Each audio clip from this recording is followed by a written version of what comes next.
Today, a 350 million year old sun coral fossil.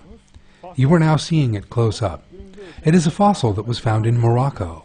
And of course, it exhibits the same characteristics as sun corals living today.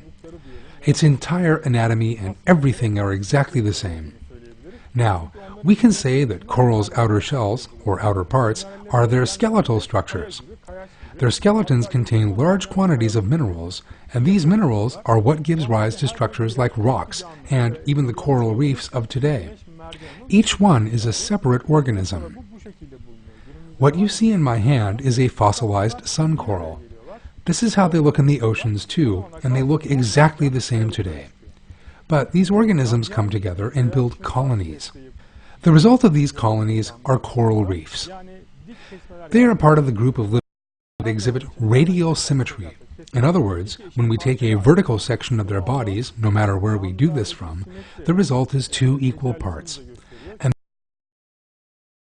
symmetry in living things, mathematics divides symmetry into a number of different groups. Seen in this life form, mashallah. Living things are divided according to the radial symmetry. After learning of this biological data, let us now move on to paleontology. A sun coral that was living in what is now Morocco 350 million years ago has been petrified and is sitting like a stone in my hand. When we compare it with a picture of the form that is living today, this sun coral has the same round structures and lines around it as present-day corals.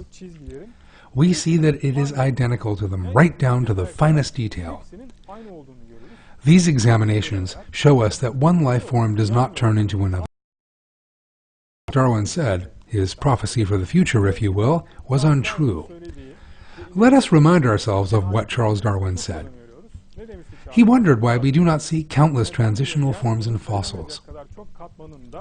He then said that if these transitional fossils cannot be found, if every fossil is identical to its counterparts living today, then no species evolved and evolution does not exist.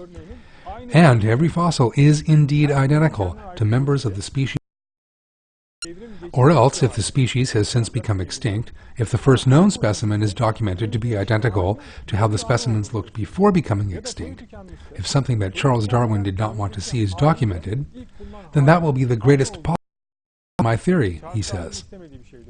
And indeed, all fossils do look the same and no change has taken place with paleontology explicitly shows us that Charles Darwin was mistaken.